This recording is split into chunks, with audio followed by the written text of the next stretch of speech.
very much. We can have our seats.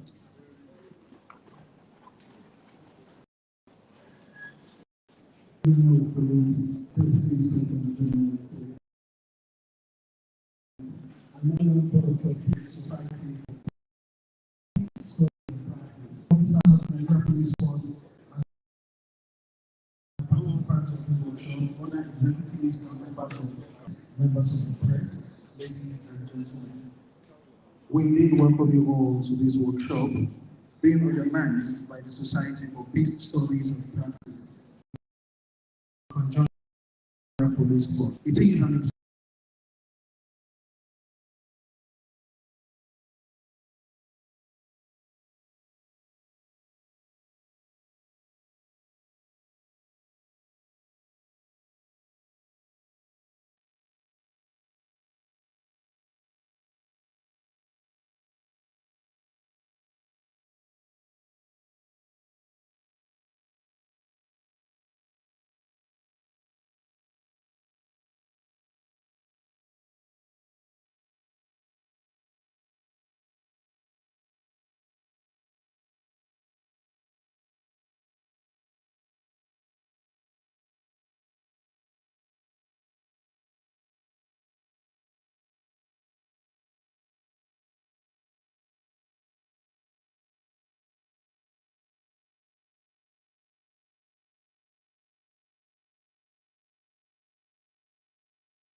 and of course, a distinguished fellow of the Society for Peace Studies and Practice. A round of applause. Having done our introduction, I would hand over the microphone to Dr. Yusuf Olarewaju to do us the honor of introducing the SPSP. Dr. Olarewaju. Thank you very much, Edefia. Good morning, ladies and gentlemen. I'll be introducing the team from the Society for Peace Studies and Practice, and I'll start with the board chairman of the Society for Peace Studies and Practice, eminent Professor Sulaiman Elias. And we also have with us the president of the Society for Peace Studies and Practice, Mr. Nathaniel Nse Awapila, FSPSP. We also have with us the founder of the Society for Peace Studies and Practice and the one that started the Peace Studies program in most universities in Nigeria. And that's one of the, and not only in Nigeria, but also outside Nigeria, especially in Ghana, Coast. And that is the eminent Professor Isaac Olawale Ahmed, FSPSP. We have with me the first Vice President of the Society for Peace Studies and Practice, Dr. Obi from AD, FSPSP. I also have the second Vice President of the Society for Peace Studies and Practice, Professor Jude Momodu, FSPSP. After we here, coordinator of wisdom for Abiola and FSPSP. The PRO name television and screen, and Dr. wow, could get. Also have to meet, I think it's somewhere outside, see, practice. That's one person that is a too smoking. This way, I have applause too. The NFA is man. Yes. Also, to introduce myself, I am Dr. Larry, General Secretary of Peace Studies and Practice, MSPSP. Thank you very much. Thank you very much. I'll borrow it from you and also introduce myself. I am CSP Benjamin, the first public commission. Thank you very much. Without wasting for that time, we'll go straight to the program to invite to give an opening speech of the Society for Peace. Peace, the Society, Mr. Nathaniel Owapila, FSPSP. Very welcome to.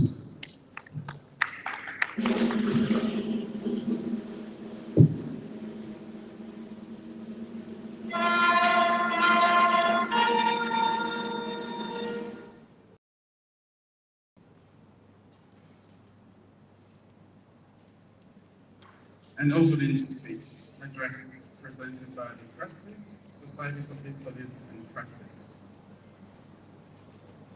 On this very special day when we have the privilege of training the top echelon of the Nigerian Police Force.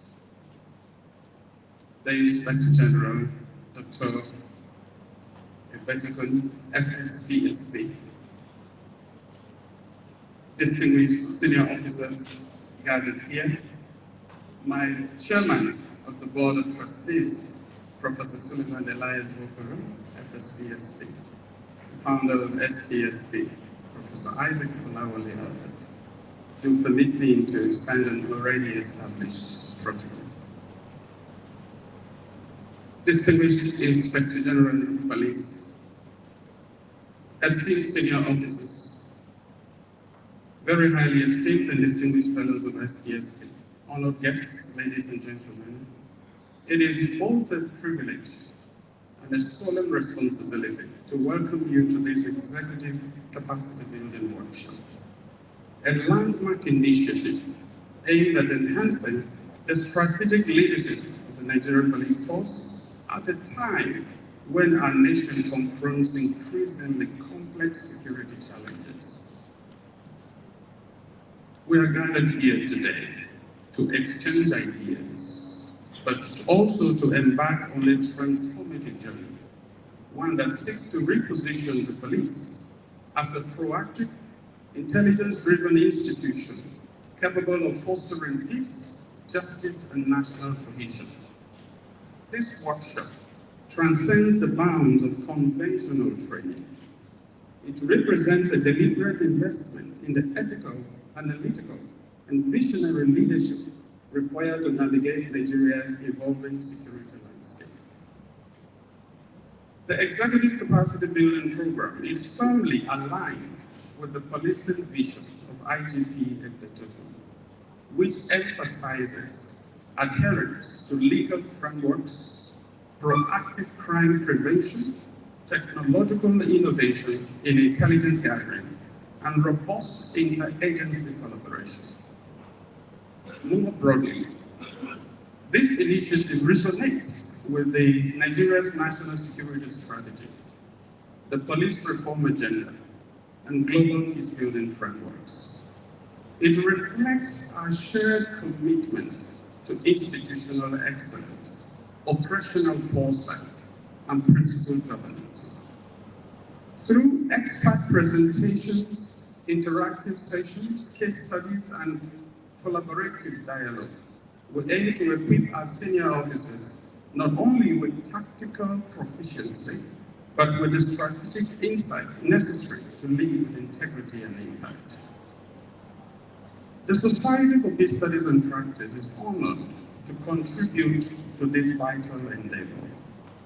Our collaboration with the Nigerian Police Force is rooted in profound respect for its role as the lead agency for internal security in our country. We do not take this partnership for granted.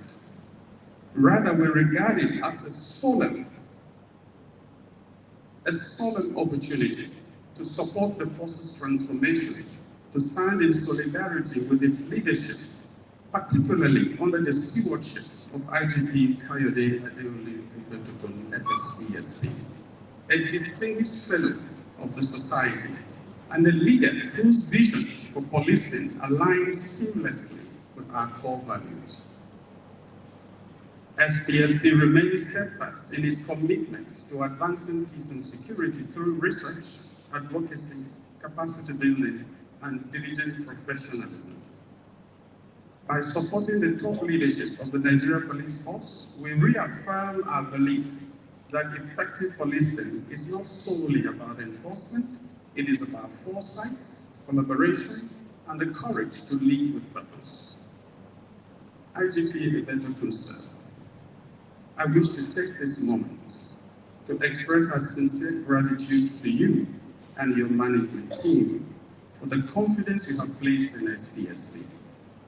It is scarcely a year since we signed a memorandum of understanding with the Nigeria Police Force. Within this period, you mandated SPSC to train all cadres of the force. Thus far, we have trained members of the intermediate cadre, specifically Chief Superintendents of Police. And today, we are privileged to engage with the top echelon of the Nigeria Police Force. Furthermore, during this period, approximately 100 officers have joined SPSC who have been formally inducted as members. That was back in Jos when we did the training. We deeply appreciate this demonstration of trust and confidence. In recognition of this, today's training is offered as a pro bono capacity building program. We trust that the distinguished participants present here will find it worthwhile, and we hope the management team will continue to support similar engagements as a means of strengthening the internal security architecture of our great country. As we commence this workshop, we trust that we will do it with open minds, critical reflection, and a shared determination to shape the future of policing in Nigeria. We hope to challenge assumptions, share insights, and emerge not merely as administrators, but transformational leaders that we already are. Thank you, and may this workshop herald a new chapter of excellence, innovation, and unity in our collective pursuit of peace and security. Thank you very much.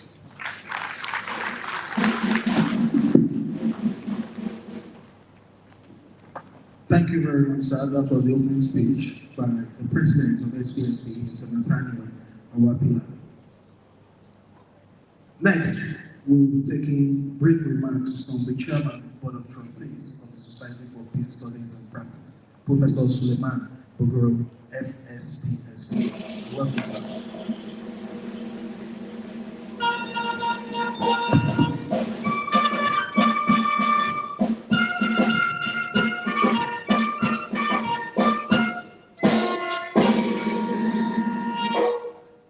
Thank you very much.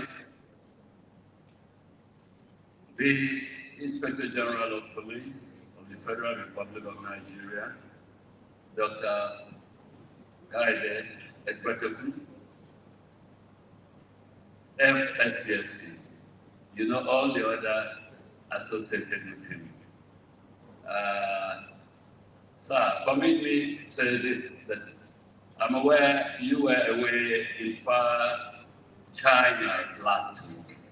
Part of your responsibilities of deepening not just knowledge, but partnership beyond the shores of Nigeria and Africa to understand what happens in other parts of the world. And we know that, of course, you went with your team. And we are happy to see you here, hale and hearty. And it appears you had engagements that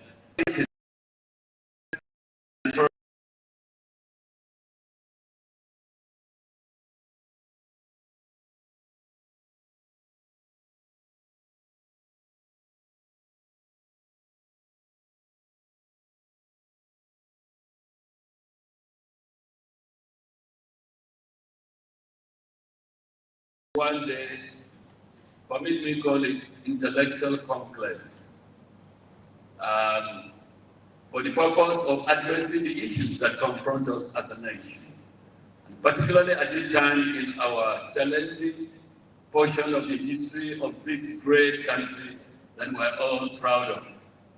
And for some of us, I jokingly would say bloody civilians. We are proud to celebrate those of you that are in uniform and you are doing your job out of call to duty and out of patriotism, for which you have kept this country going. We are proud of you. Thank you very much. God bless you all. God bless you all.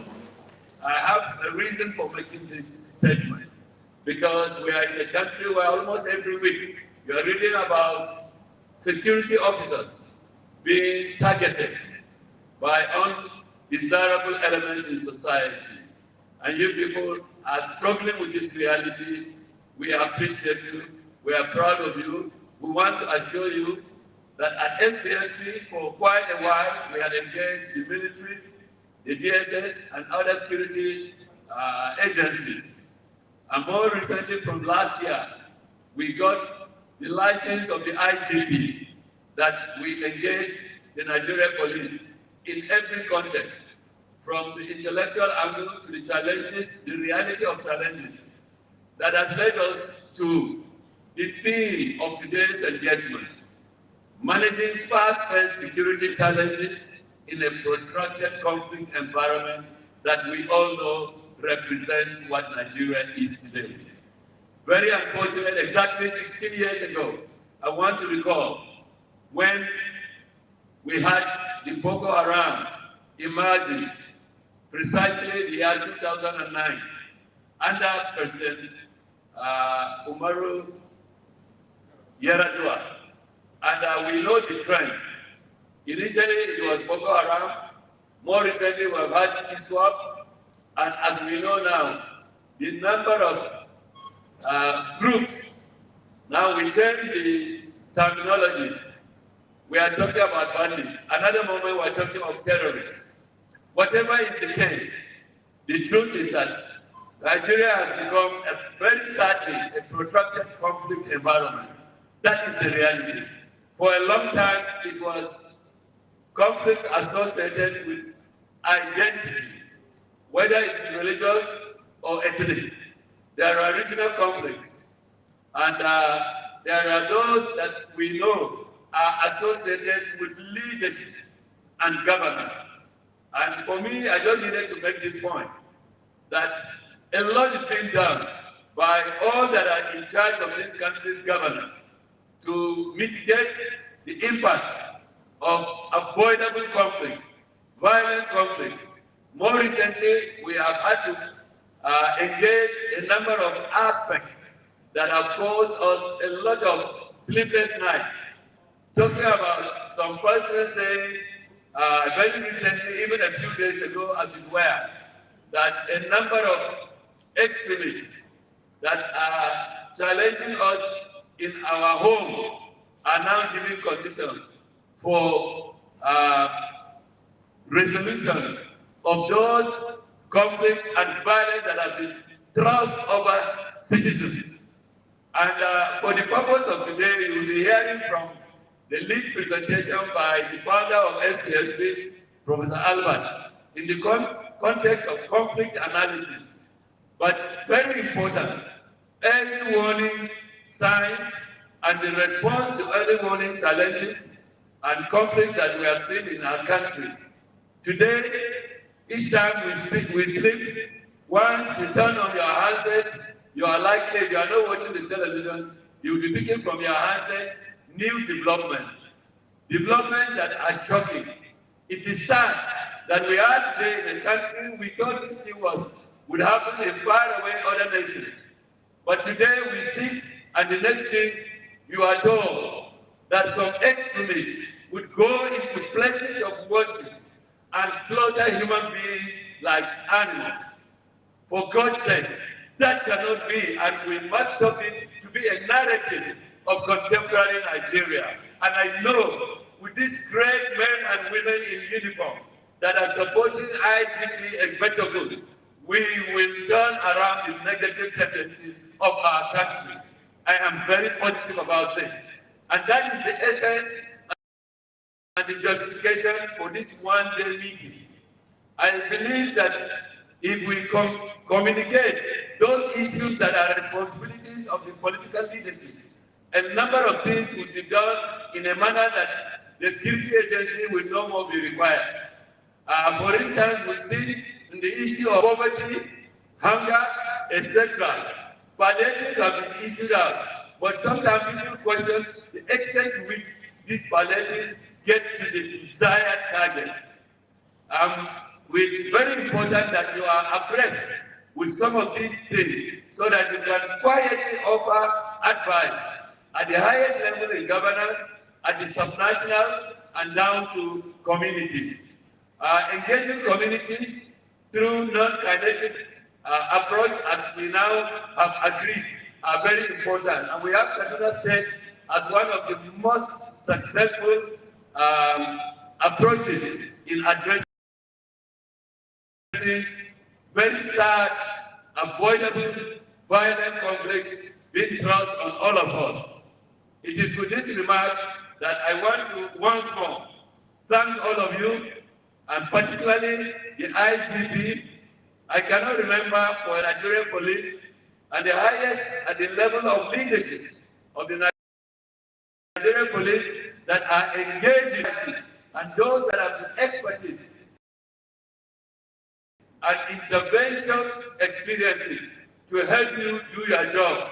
We look forward to a situation where some of the issues that the IG raised recently, that if with the improved condition of service of the Nigerian police, especially with the police trust fund available, and those funds are applied rightly, and we have houses and other entitlements for police officers and the lower rank, that they will be in better position to address those issues that have faced us as a nation for so long. Thank you. God bless you for accepting our country. Thank you very much.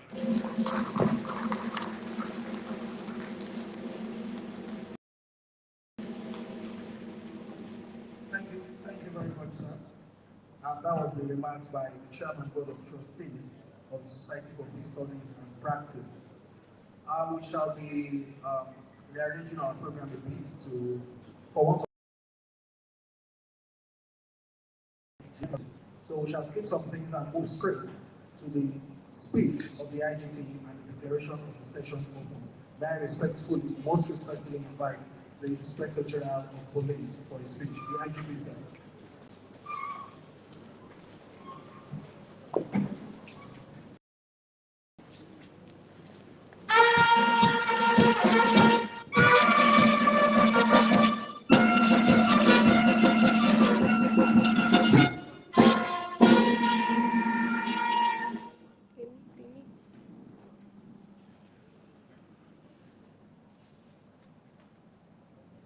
Thank you, Police Band. Please, can we have our seats?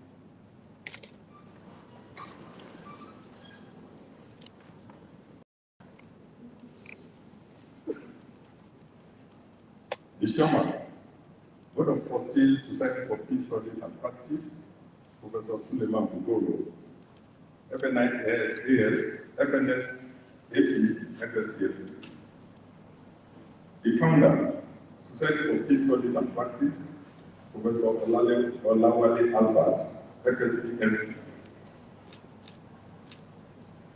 The President, Society for Peace Studies and Practice, Mr. Nathaniel Awapila, FSTS. Deputy Inspector General of Police and members of the Force Management Team. The fourth Vice President, Society for Peace Studies and Practice, Dr. O.N. Inegi, FSTSC. Second Vice President, Society for Peace Studies and Practice, Professor J.A. Momodu, FSTSC. STSC Coordinator of Collaborations, Linkages and Special Interventions, Dr. Abiola Ademola, FSTSC. Dr. Paul Udulaku, FSTSC, Secretary General, STSC. Other members of the Society for Peace Studies and Practice are present, senior police officers and participants at this workshop, the very vibrant Nigerian press, ladies and gentlemen. Conflict is no longer wait, neither can we. That simple truth defines the urgency and importance of our gathering here today. Security challenges no longer unfold at a measured pace. They emerge suddenly, evolve rapidly, and persist stubbornly. If we must win, our leadership must be faster, sharper, and more innovative than the threats we confront. It is therefore my pleasure to welcome you all to this effective capacity building workshop. I must from the outset commend the Society for Peace Studies and Practice for their foresight and commitment in organizing this engagement in partnership with the Nigerian Police Force. By bridging scholarship and policing practice, they have provided us with a platform not only to reflect, but also to renew, and more importantly, to sharpen our leadership capacity for the complex challenges ahead. We recognize with deep respect the vision of the founder of the society, Professor Isaac Olawale Albert, FSP, fondly referred to as the father of peace, whose pioneering efforts gave birth to this noble body and advanced the study and practice of peace in Nigeria. We also appreciate the steady guidance of Professor Suleiman Elias Bokoro, FSP, Chairman Board of Trustees, whose leadership continues to provide stability and direction to the society. In addition, I commend the current President of Society for Peace and Studies, Society for Peace Studies and Practice, Mr. Nathaniel Awapila, FSP, whose stewardship continues to strengthen the society's impact as reflected in this workshop. Their combined legacies of vision and leadership remind us that strong institutions are built by men and women who dare to dream and sustain the dream through dedicated service. The theme of this workshop, managing fast-paced security challenges in a protracted conflict environment, it fits directly to the paradox of our time. Conflict has stretched across years, yet changed form and intensity daily. We face adversaries who are not only persistent but adaptive. Criminal syndicates exploit technology to expand their reach. Terrorist networks rebrand and reorganize to avoid defeat.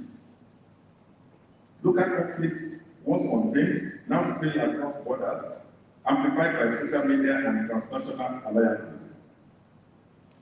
This complexity demands from us more than courage alone. It demands foresight, creativity, and the ability to lead in an environment of constant flux. Our leadership must combine patience with speed, endurance with imagination, and strategy with unshakable resolve. That's why this team has been carefully chosen to prepare you as leaders to anticipate, to adapt, and to act decisively in an environment where execution is costly and speed is survival. To this end, this one-day training workshop has been thoughtfully designed to enrich your leadership journey.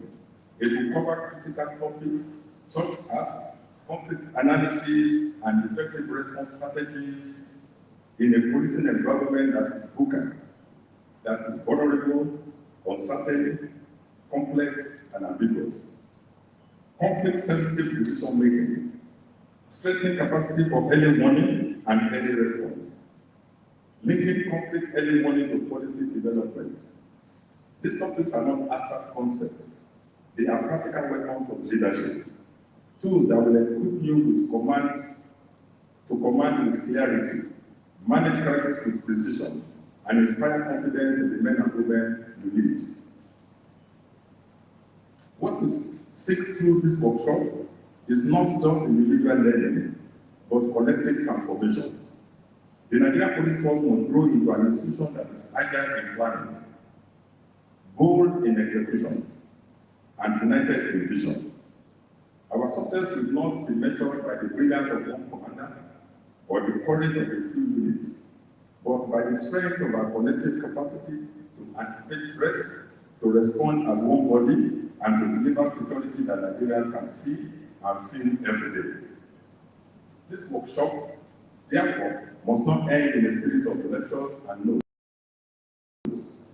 It must produce a shift in mindset, a recalibration of strategy, and a renewal of commitment. The lessons gained here must echo in our policies, reflect in our operations, and be left in the daily lives of Nigerians who look to us for safety. Every insight must become an action, and every action must strengthen the chain of security that binds our nation together. I welcome you once again with deep conviction that this engagement will leave us better prepared, better united, and better positioned to confront the fast-paced challenges of policing in a protracted conflict environment. Let us seize this opportunity to sharpen our instincts, renew our vision, and reaffirm our oath to serve with courage, honor, and distinction. I charge you not merely to attend this workshop, but to be transformed by it. Let every lesson you gain here become a welcome to armory. Every idea is strategy for tomorrow. And every decision you take henceforth a testament of the leader you are choosing to become. And on this note, as I look forward to a productive engagement, I declare this workshop open.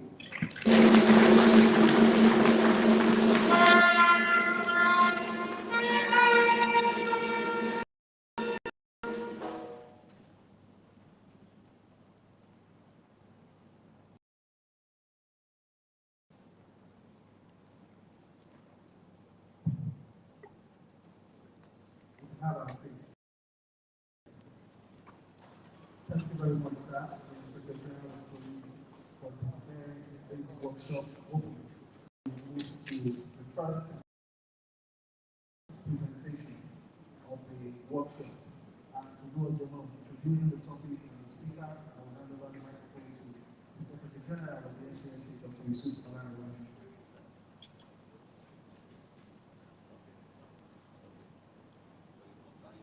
All right, thank you very much. I'm technical ability of the project. Ability project is one of the first slide. I think the first module for this program. The program that we have just set so we can, be able to accommodate PIGPs and schedules. So you can listen to the first one or two of our presentations today. I have the honor of introducing to take the first module. All studies and practice studies to Africa, especially Western Africa. That is no other person than Professor Albert. We'll be taking us on the module conflict analysis and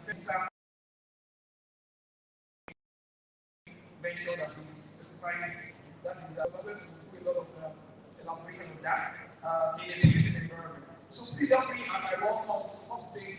One of the very, very good lecturer, a teacher, my own teacher of teachers, Professor I.D. Olawale Albert, FSP, SPE, founder, SPSP.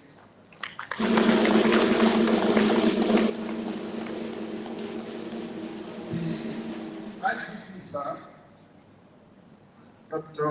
Kayode Egbetoku, FSP, SP. Let me start by saying that my presentation is already in print. As the IGP was making his presentation, I was a little bit sentimental. Sentimental in the sense that what we have been looking forward to for many years in this country,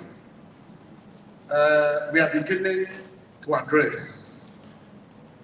And listening to the presentation of the IGP, I want to say that mine is not the first lecture to be delivered today.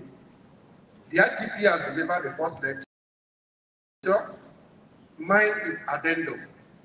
Because some of the things that I was saying by the IGP, and therefore I asked that I should be given the permission to adopt the already established protocol by the IGP. Sir, I want to thank you for giving us this platform. The police is responsible, is the lead agency for managing internal security of this country. I've been working with security agencies since the 1990s, but the police has never opened its doors to us as IGP Egbetokun is doing.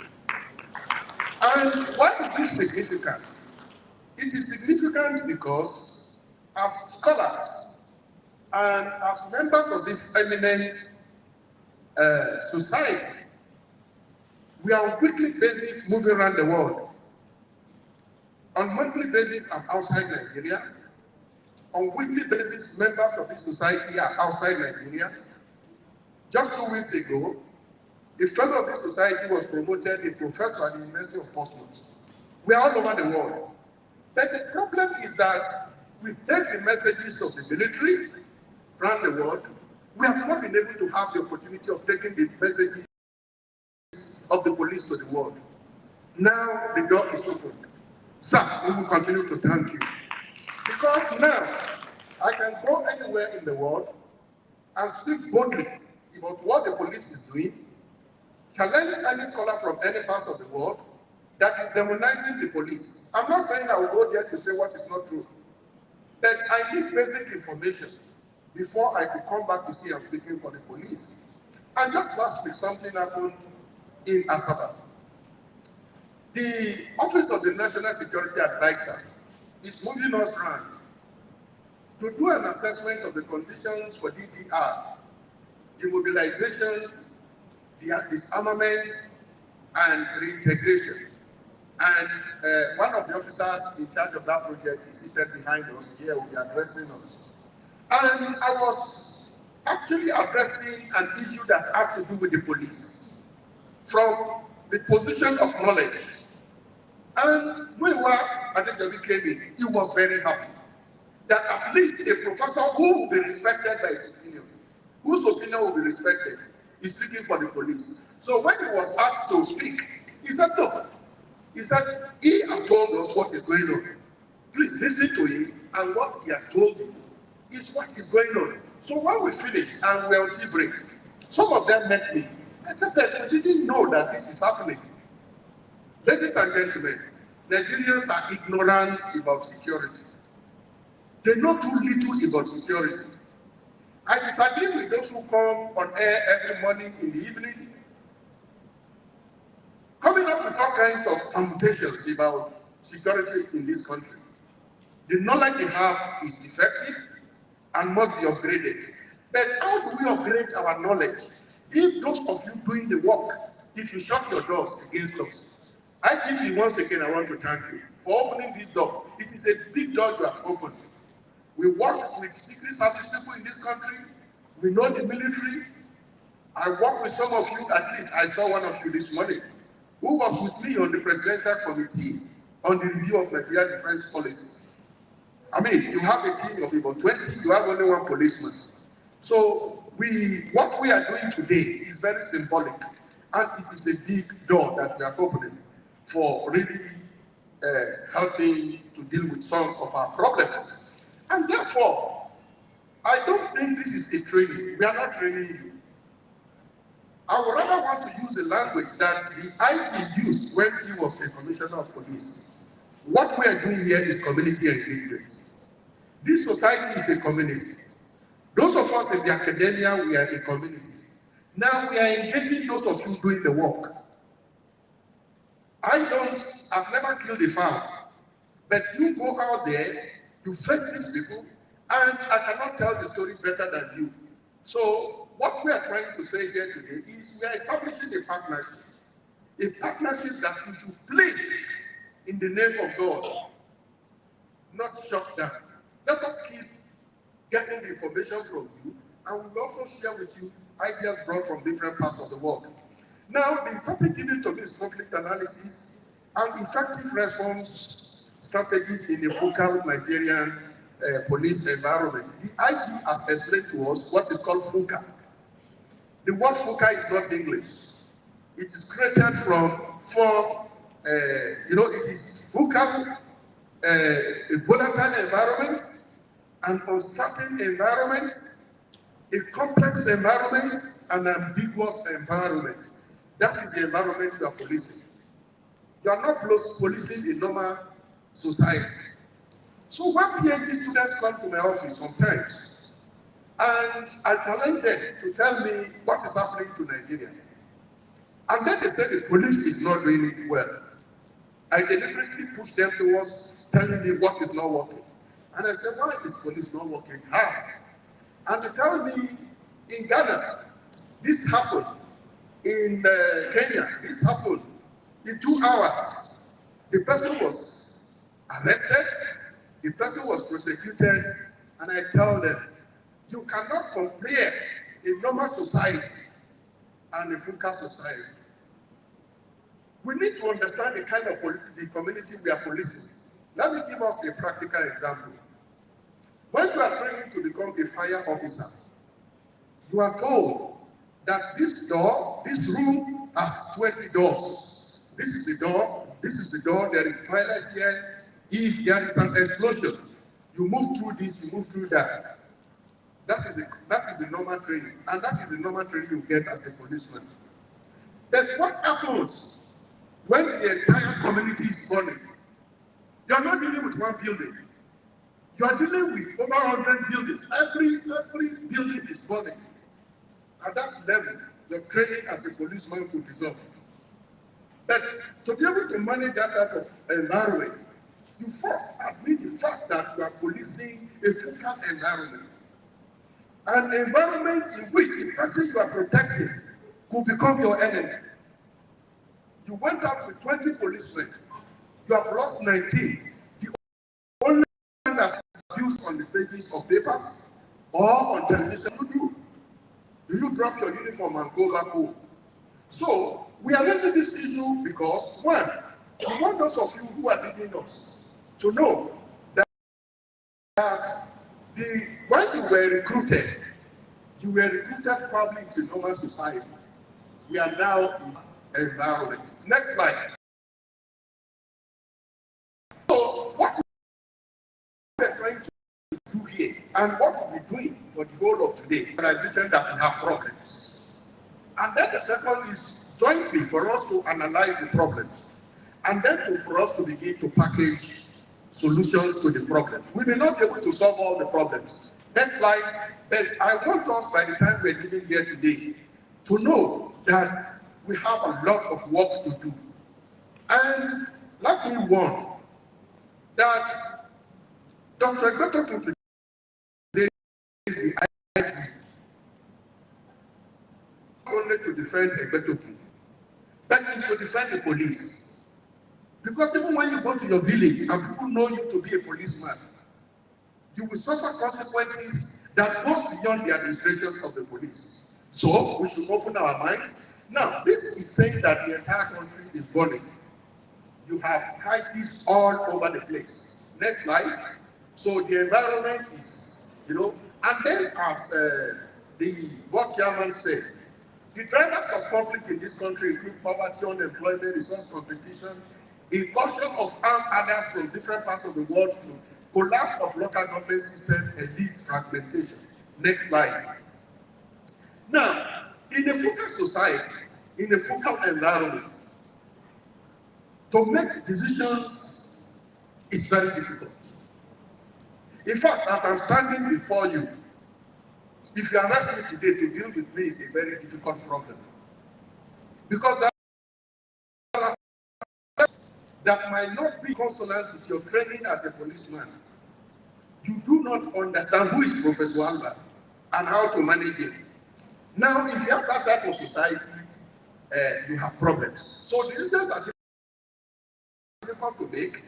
You cannot plan ahead. I'm sure you have a planning unit, but that unit is constantly cracking its brain because things are changing very rapidly. To foster change is difficult. To manage risk is difficult. To solve problems is difficult. But here, we are saying that those who could help us, our political leaders, our parliamentarians, they have shut the door. I had arguments with the National Assembly in the past. when you say envelope budgeting for security, and the question they ask is, do you even know the problems to be solved? Because to be able to solve problems, the first thing is that the person who is going to give you the resources, you understand what the problem is. And that person cannot close his eyes and say, I give you 2 naira. So if you give 2 naira to solve what problem? This is the environment we are policing. Next slide. Now, our manifestation of our problems, we have ethical problems, we have corruption. Next slide. Next slide. Let's move quickly. The ideas to leave. Now, you have the legal and political pressures from different places. To me, I sit in the classroom sometimes, I hear legal arguments on television. This person is clearly established as a problem. But the problem is when you touch him, there are legal obstacles to actually managing it. Now, if you are unable to manage him and it creates a problem, the problem is blamed on you. So we have legal and political pressures. There are people that are considered to be untouchable. That is in a focal environment. Next slide. Then you have, all these have impact on police, impact on the officers, impact on our different departments, impact on our communities. By next week, I'll be with the military in Enugu. I will be discussing civilian protection. And when I look at the books, I look at protection of civilians in other parts of the world. You bring that to Nigeria, you have problems.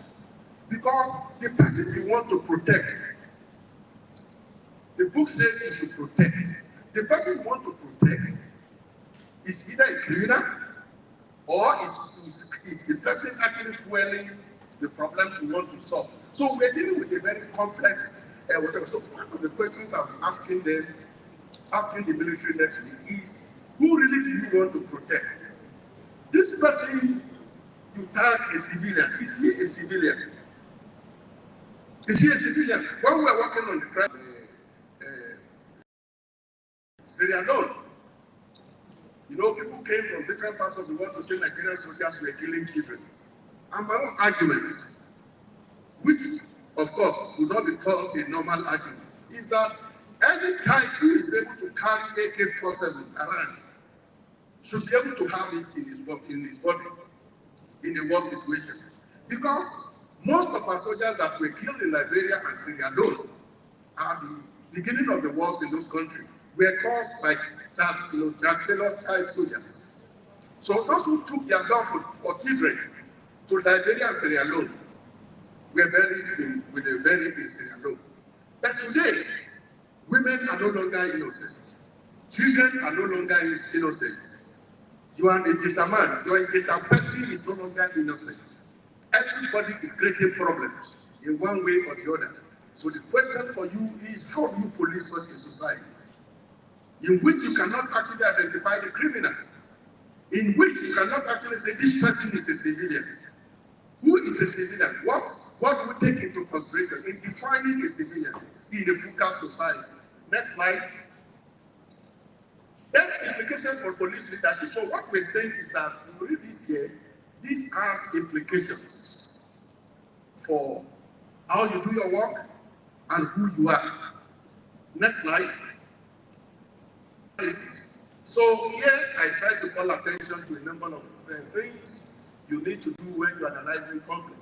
We're emphasizing conflict analysis because until you know what the problem is, you may not be able to solve it. Yes, Governor Yari, I shouldn't even be hiding some identities here. When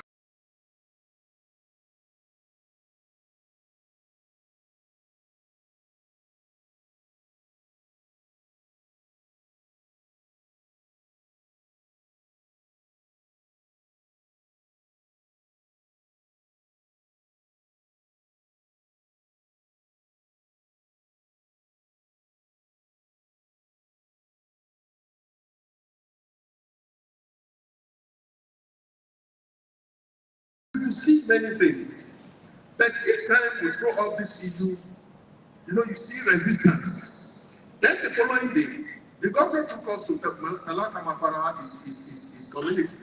We advised him again. So what we're trying to say is that you cannot treat me when I come to your clinic if you have not done your analysis. Because when I come to your clinic, I will tell you I have fever. It is only an expert, a medical personnel that can say it is not fever but HIV.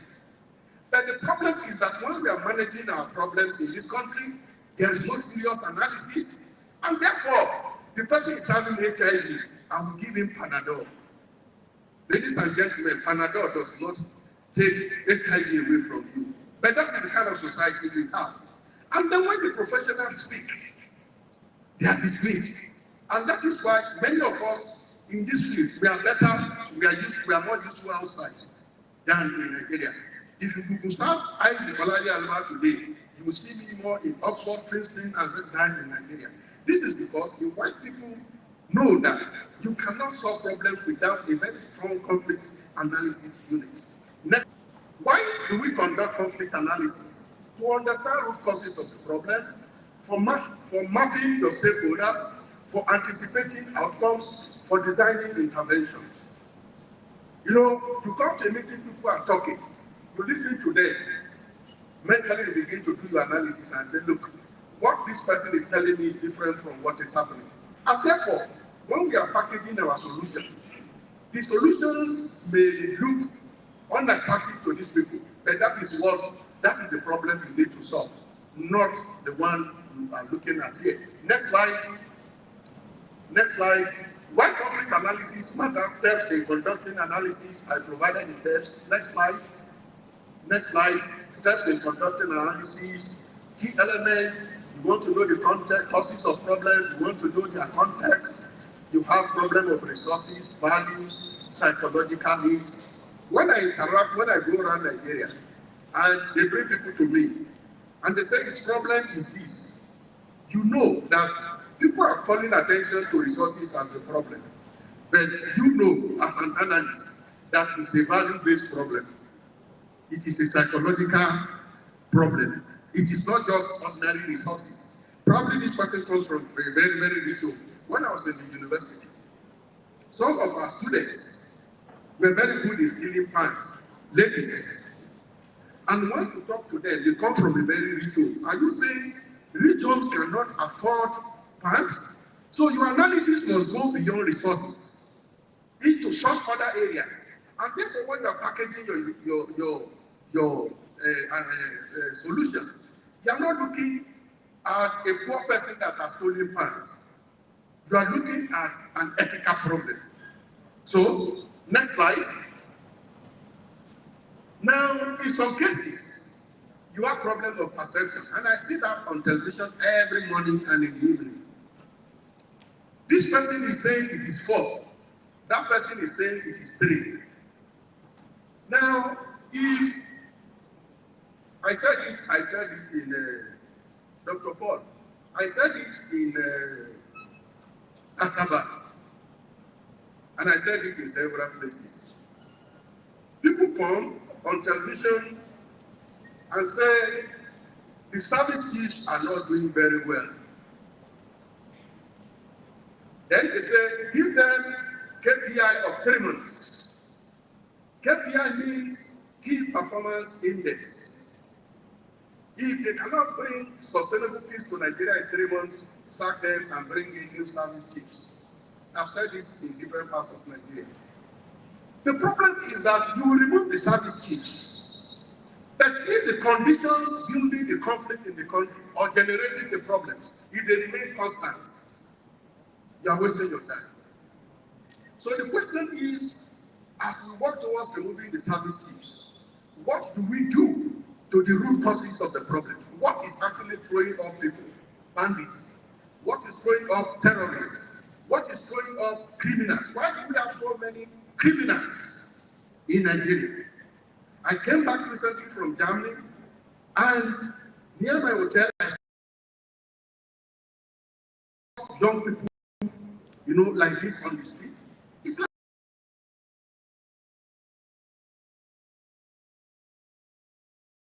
Lagos young people people who are dazed on the street. Now, can you bring peace to Lagos when we ignore those people and then the policeman that is policing that community? It's we call it non-sequitur. It is antithetical. It does not make sense. You are not solving any problem.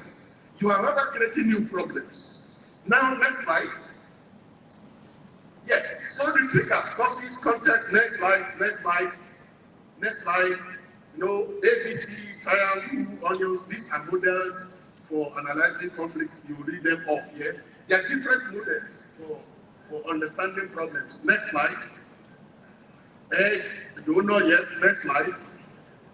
Key elements of, then you need to do stakeholders analysis. Stakeholders, there are people who call primary stakeholders. And in most cases, you policemen arrest primary stakeholders. But in most cases, you are not familiar with shadow parties and secondary stakeholders. If you arrest me and put me in your cell, there are some secondary stakeholders you may not know. There are some shadow parties you may not know. So if you jail each person, you are wasting your time. These shadow parties and secondary parties will recruit new people. And then, there is no person you arrest who is powerless, or there is no person who is not powerful. You have other people. You have what is called legal power. Legal power is the power that is conferred on you by the laws of the land. And in security services, it is easy. If I go to the Ministry of Defense today, once I look at your shoulder, I know whether you are the type of person I can interact with, or I need your boss. So, legal power for us in security system is demonstrated on your list. Now, expert power. We scholars have what is called expert power. If I'm traveling anywhere, you give me a first-class ticket. You think my knowledge should attract that type of whatever. So, expert power is based on respect, God respect, the work power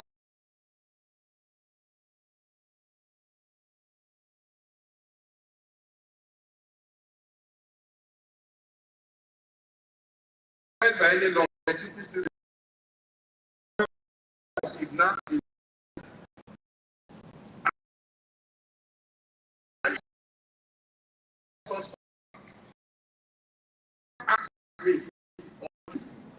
I said, I was trying to do this. Who do you think we are? You are not enforcement officer, sir. So every question they asked me, I concluded with sir. This is because I see them now to be very powerful people. They were all carrying the pistols. They were carrying pistols. And we're lucky not to have been killed. Next slide. So there's no person that is not powerful.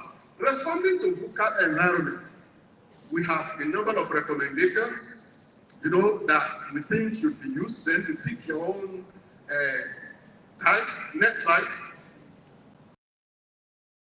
Next slide. Strategies for resolving, for dealing with the problems. Next slide. Next slide. Addressing. Community engagement. I took from, he made a speech, and I took community engagement for him, and I've been pushing it. And you will notice that in SPSP now, we organize regular training on community engagement.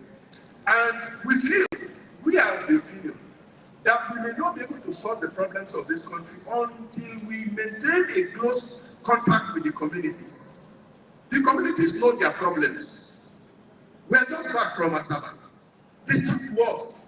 And from some of the things they were telling us, we realized that it's like the government is far away from these people in terms of knowledge of what is happening and what should be done. They will never give you this information, but they know what is happening and what should be done. But now in Nigeria, we speak very big grammar, kinetic and non-kinetic, whatever. Well, next slide. But the most important thing you can ever do, non-kinetic, is to relate to the communities, to understand where they are coming from. Levels of intergovernment engagement, interagency collaboration, state level engagement with civil society, tripartite model, academic engagement for policy intervention. You see, what SPSP is that all stakeholders consult us.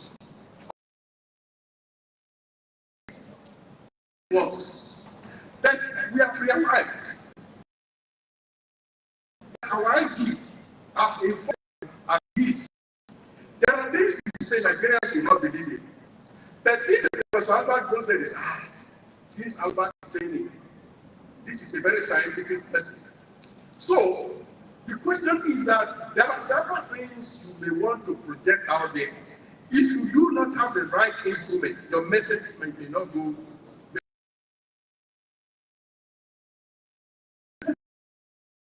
On Sundays, to have, they will never talk to federal government, but they will listen to those of us who think we are scientific. Yes. So there are different models for doing this. Next slide. Developing community engagement. Next slide. Stakeholders engagement. Next slide. Read this up. Risk. As you are doing this work, you face small type of risk. Compliance risk, strategic risk, operational risk, reputational risk. And I think the most dangerous is reputational risk.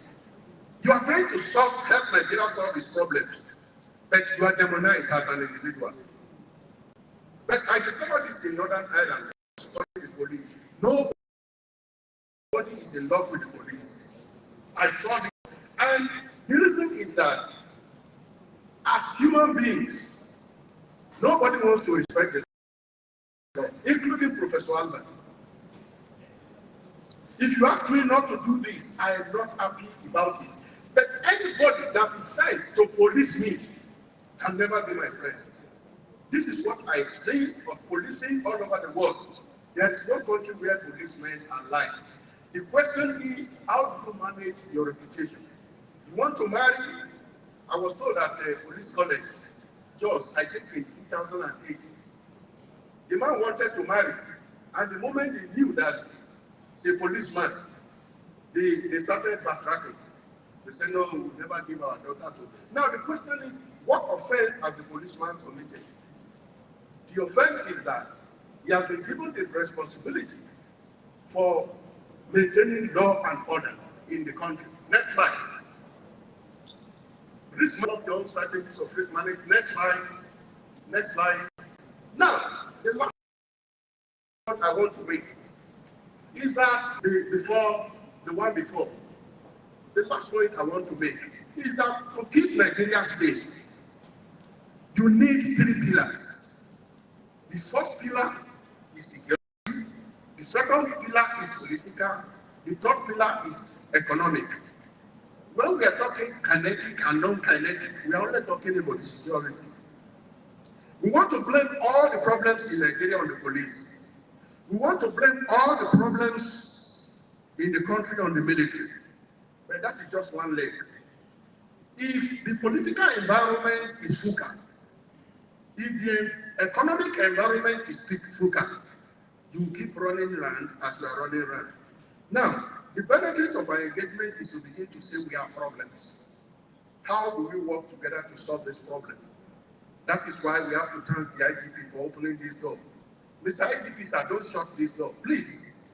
And we pray that your successors will not shut this door that you have opened. It's a big one. It's a big one. It will help us. It will help you. Thank you so much for listening to me.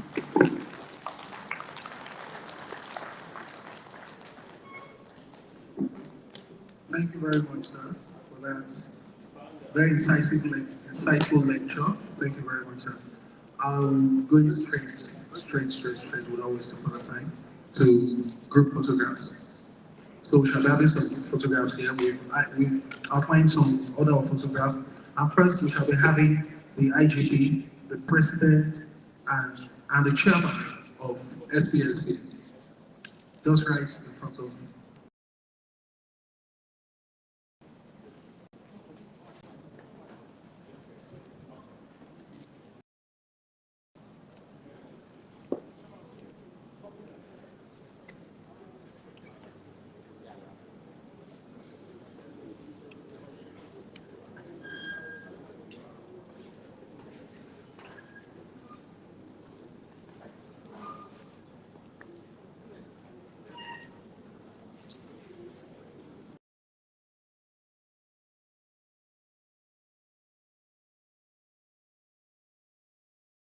And then we'll follow another photograph.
Yes, DPs are to stand on the podium, AIGs are to be behind the chairs.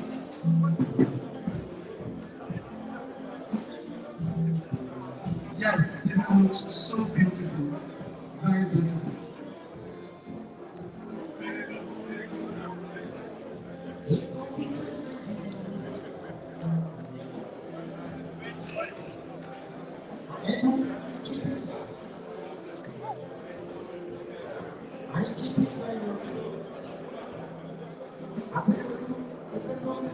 So can we all, let's prepare for pictures, photographs, photographers rather, from the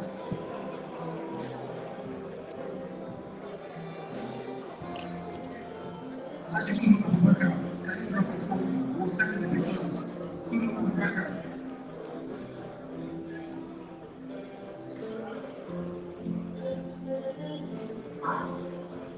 Thank you very much, sir, for the pictures. Thank you very much. We are done with the pictures. We shall be proceeding for the tea break now. Thank you very much, Dr. Lisa, for listening to today's picture.